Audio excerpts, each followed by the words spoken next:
so much for coming to Labrador's first Stand Up for Nuclear event being held here. Stand Up for Nuclear is being held around the world around this time every year. And these are all in all major cities of Europe, America, and the rest of the world. And it is the pro-nuclear faction of our society that wants to show the entire world that they support nuclear power as a means towards prosperity and a protected environment and climate and planet. Recently, House Bill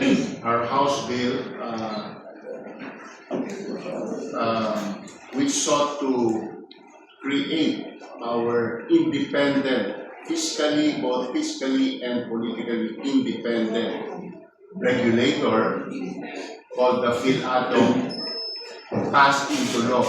It is now Republic Act 12305. So we worked on that so hard last Congress. It was passed in BICAM on the last day of Congress sa Senate. So photo-finish po yung batas na yan. It was enrolled in the Senate and transmitted to Malacanang.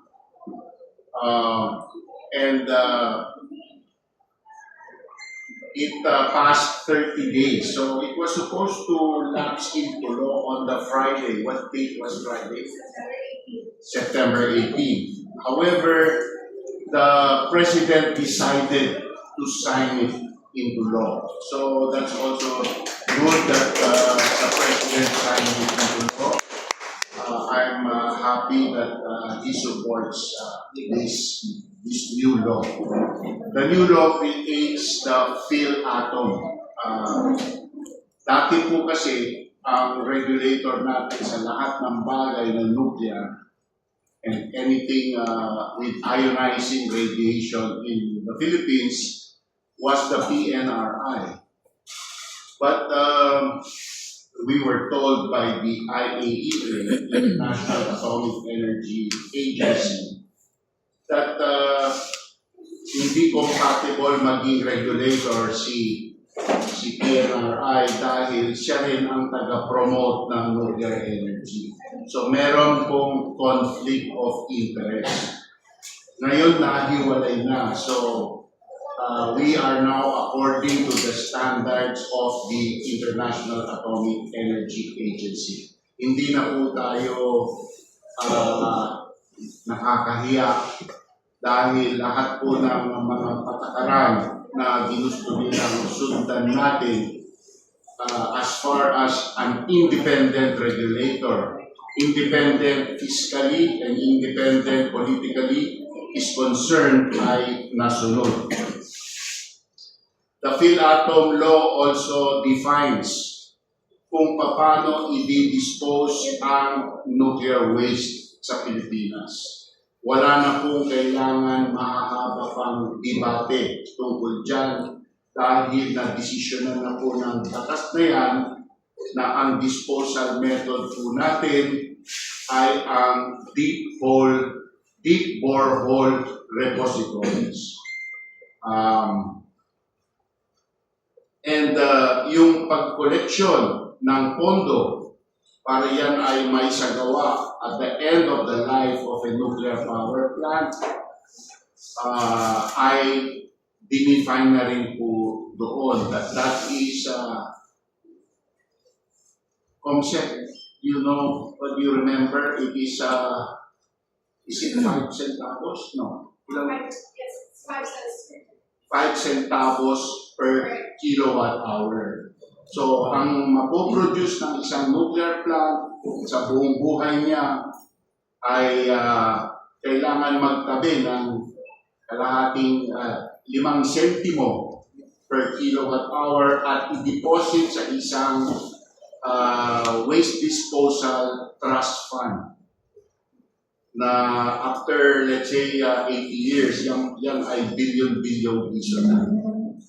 So, maraming nagsasabi noon na inapasa natin ang burden ng waste disposal sa future generations ng Pilipino. Hindi po totoo yun. Ayon sa batas, ngayon pa lang, pag ginamit natin ang nuclear power, binabayaran na po natin agad ang waste disposal. So that is a false story, a false narrative. Sana po ma-pick up nyo yan kasi masyado matagal na yung false narratives ay umiikot tungkol sa nuclear power.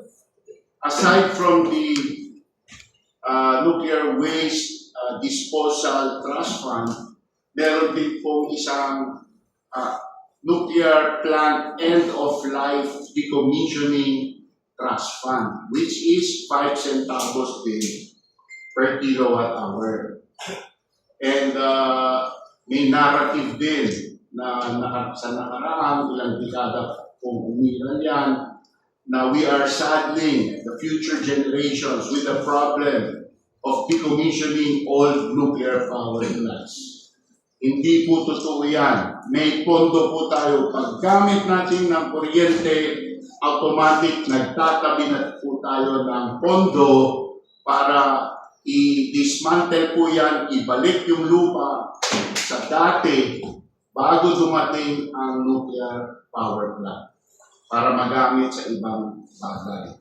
At marami na rin pong ehemplo sa Amerika ng na-decommission na nuclear power plant. Ang kanilang na natutuklasan ay na ito ay mas simpleng gawin doon sa original na akala nila.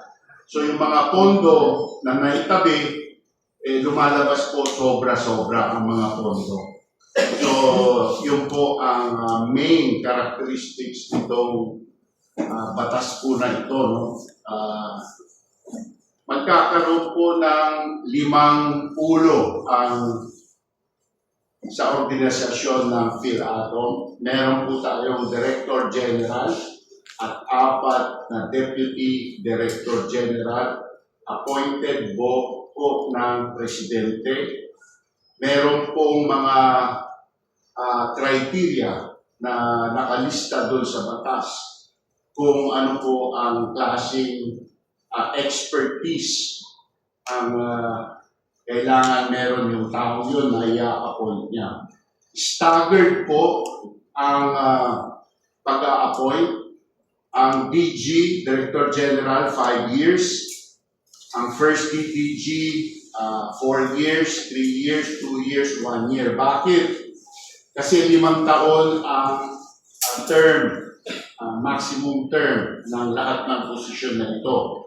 And syempre, kailangan magkaroon kaagad ng 5 tao. So, dapat every year, nag-a-appoint po tayo ng isa para hindi lahat sabay-sabay mabakante ang board. Only one will expire yung term niya every year. So, ganun po ang naisip sa batas para every year isa ang ina-appoint na bago. So, yun po.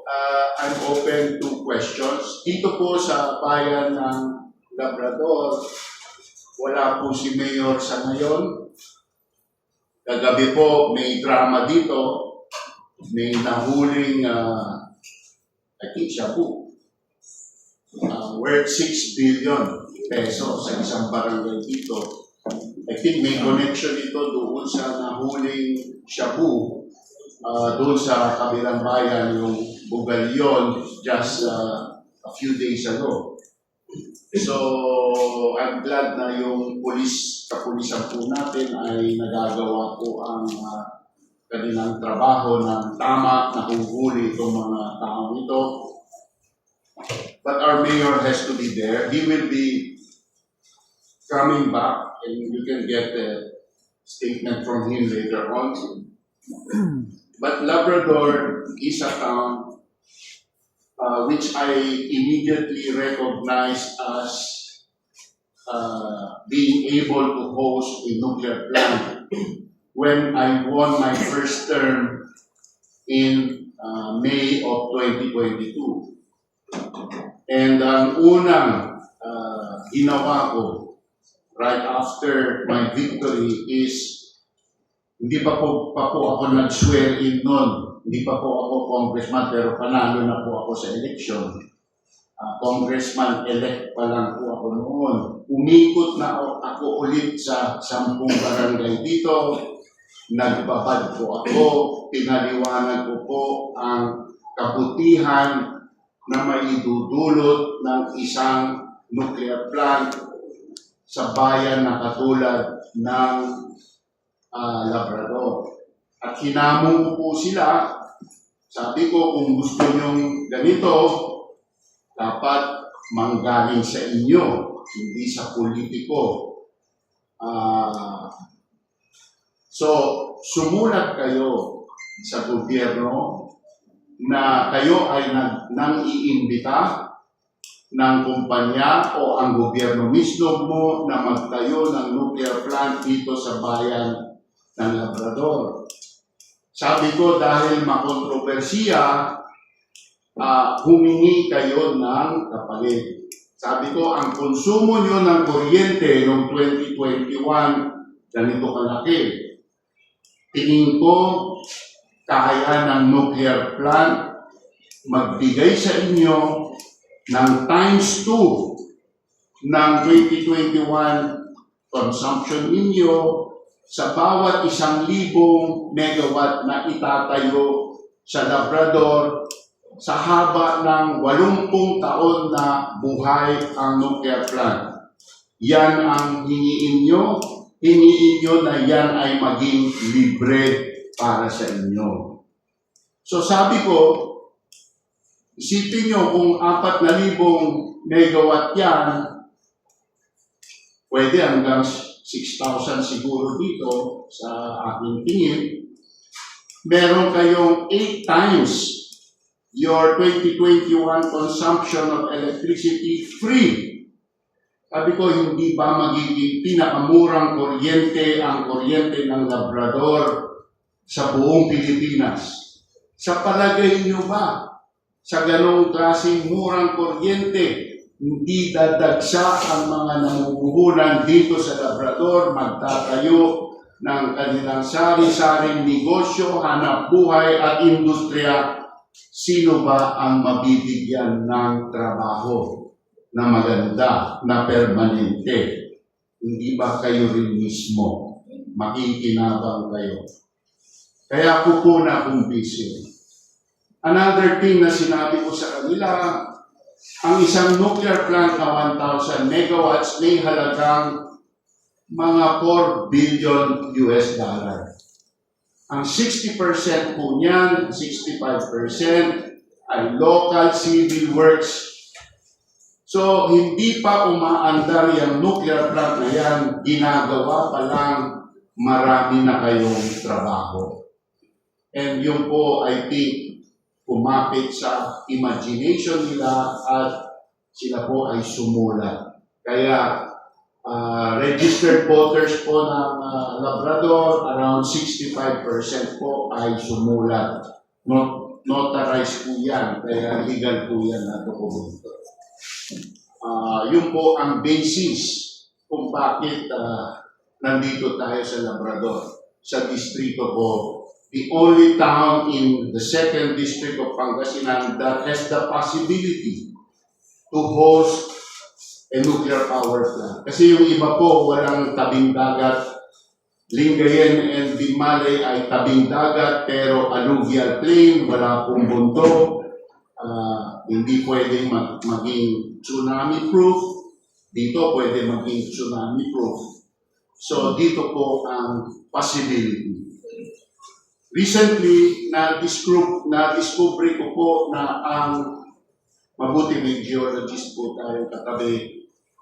Na-discover po namin na ang North Zambales fault line ay dumadaan dito, malapit po dito, dyan sa ilog sa likod. So, nagkaroon po ako ng agam-agam, nag-research po ako, and yung example na pumasok po sa akin ay yung Diablo Canyon Nuclear Plant in San Luis Obispo, California. Designed po yan for the Pacific Rim of Fire dahil nasa earthquake zone din po yan, katulad ng Pilipinas at Japan. So, ang pangkaraniwan nuclear plant sa Amerika, dinidisenyo po sa basihan ng 0.18 G ang seismic design basis. Doon sa Pacific Rim of Fire, ginawa po nilang 0.4 G ang standard design. Ngunit doon sa Diablo Canyon, tumatakbo na po ang planta ng may dekada na rin po. Nakadiscover po sila ng bagong fault line na mas lumalapit sa Diablo Canyon kaysa yung San Andreas fault na dati nilang pinagbasihan. And so, tinaas po nila ang seismic design basis to 0.7 G. From 0.4 to 0.7 G. At retrofit po nila yung planta, dinagdagan po ng mga reinforcement para po masapo sa 0.7 G. And that has been running for decades. Natuklasan ko rin na sa Japan, ganun din pala. At sa Japan, meron pang plantang umaabot ng 1.0 G. So, just because nandito po ang North Zambales fault line does not exclude Labrador as a potential site for nuclear power plants in the Philippines. Of course, dapat alam ng tao yan. Kaya kailangan kong ulitin ulit yung effort ko na mag-gather ulit ng letters from the voters telling the government, bagamat nandyan yung dati gusto na namin, ngunit bagamat nandyan yung North Zambales fault line at alam naman namin na i-adjust nyo yung disenyo para sapat ang seismic design basis na lumusot dyan sa requirement, gusto pa rin namin itong nuclear plant sa amin. Then and only then will Labrador become again a viable alternate site for nuclear power in the Philippines. In the meantime, gusto rin ng Isabela, gusto rin ng Mindoro, gusto rin ng Masbate, at last I heard gusto rin ng Sorsogon. So, marami pong may interest.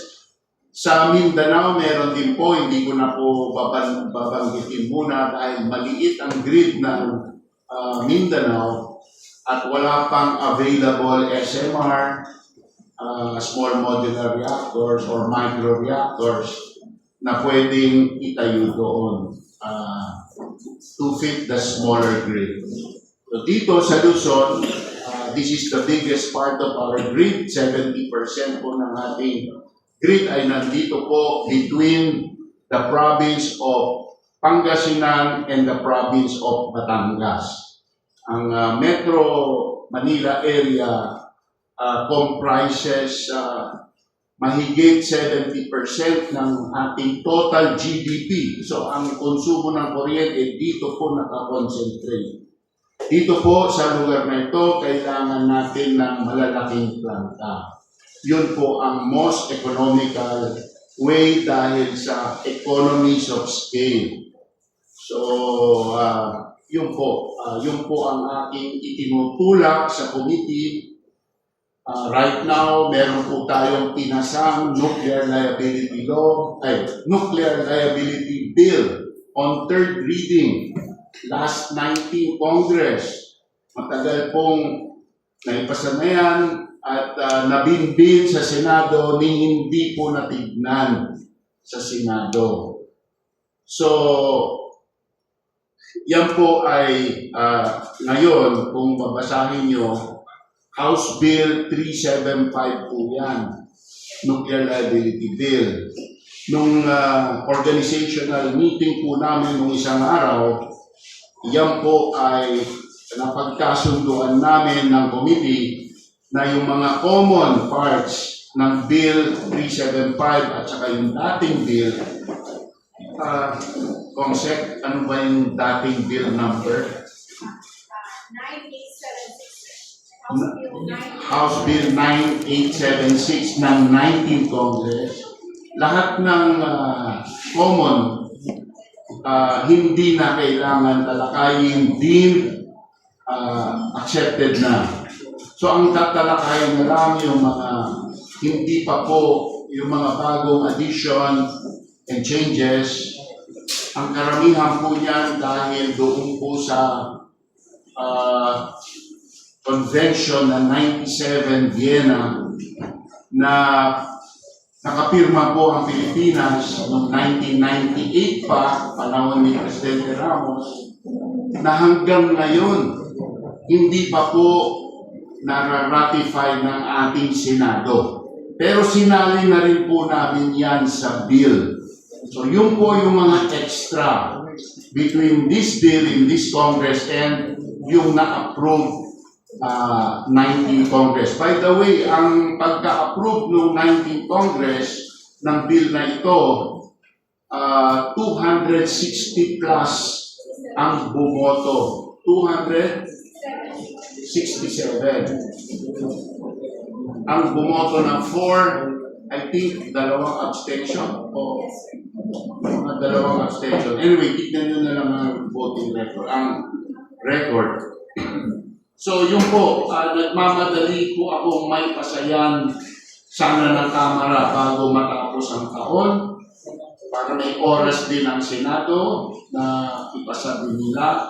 After that, isa na lang po ang naghihintay na mahalagang magawa yung Nuclear Integration Act, which will define all the incentives, sino magme-may-ari,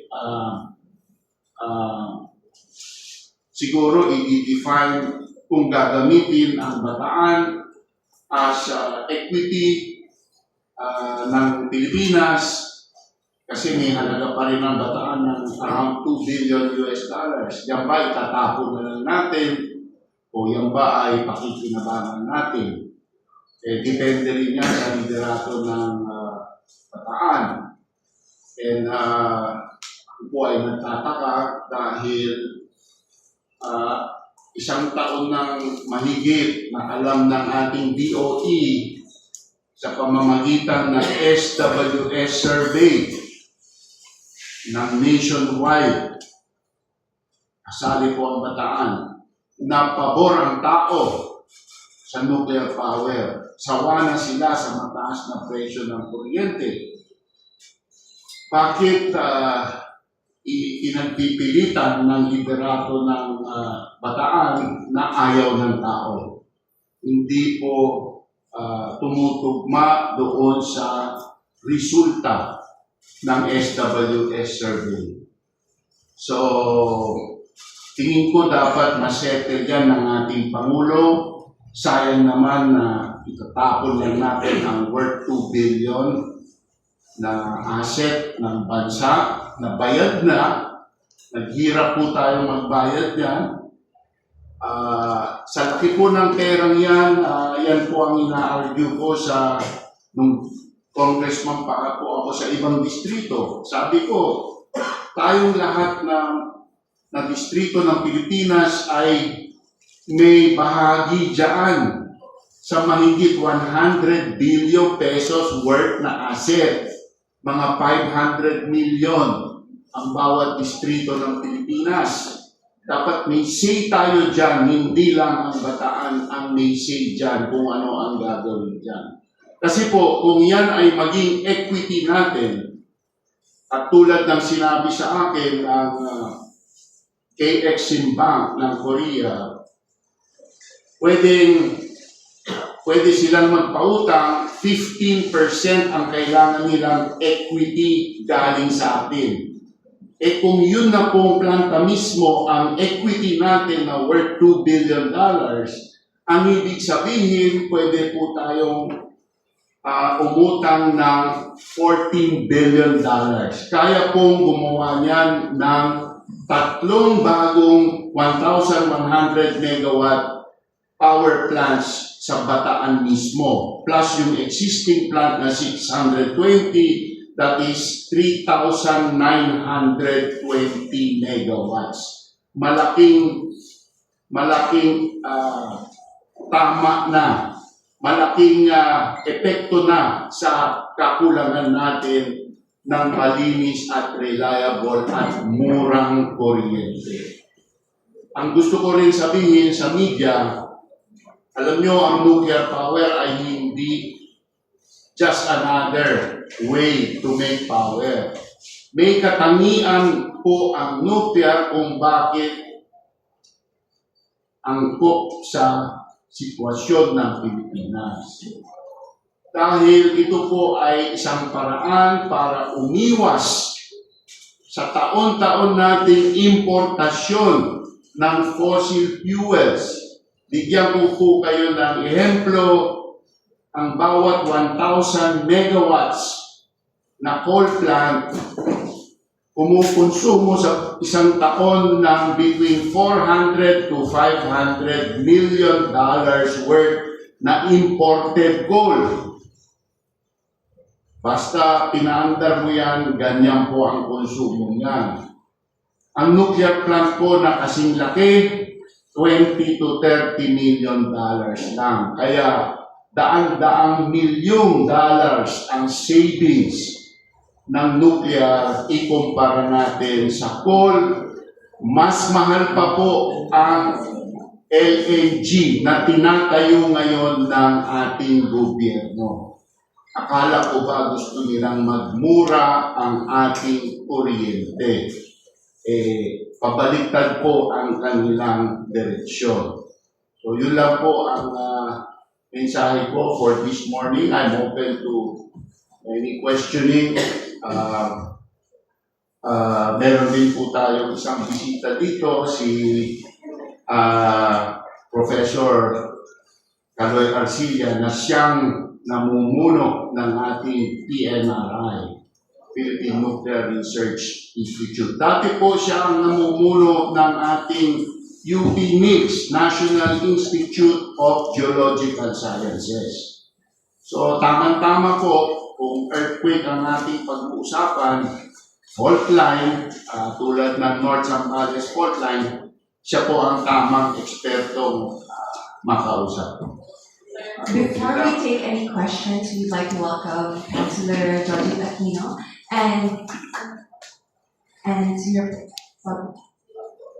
This is Mr. Pablo Abate from Argentina. Expert ng nuclear po yan. Si Pablo Abate, siya ay isang masusing nakialam sa opal reactor ng Sydney, Australia, the biggest manufacturer of medical isotopes in the world, I think. Oh, it's one of the largest. One of the largest manufacturer of medical isotopes in the Western world. So, Sila po ay matagal ng, they operate 3 nuclear plants in Argentina. Tatlong nuclear plant ang ino-operate nila sa Argentina. Marami silang expertise na willing nilang i-share sa Pilipinas. So, welcome, Pablo. Oh, thank you. Before we continue, I'd like to acknowledge the Puro Barangays of Labrador, headed by Liga President Capitan Anthony Avalos and Liga President Hiran Hidalgo. Thank you. And Councilor Johnson. Where is ABC, President? ADP, Without the assistance of our local leaders, it would have been quite difficult to convince all the people, but they assisted us. Our ABC President, Avalos, can you add a share, please?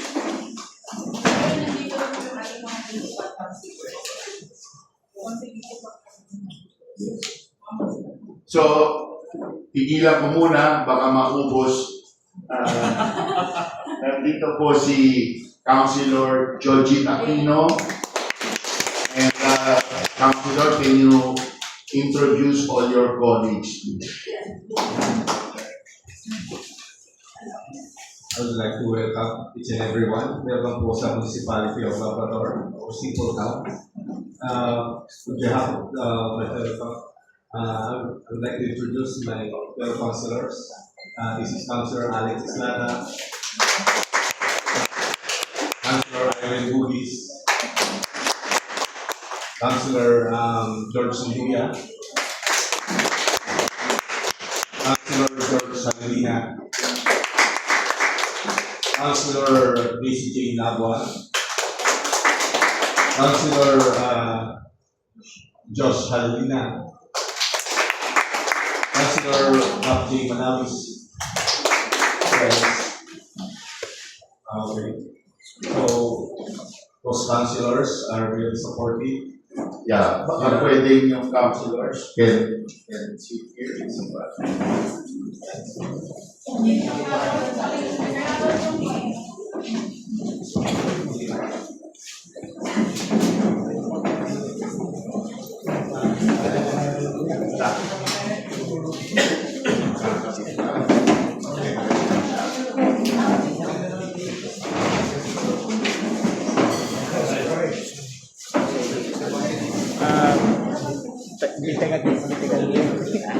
Taga-Caloocan. Dito mga pan next, no?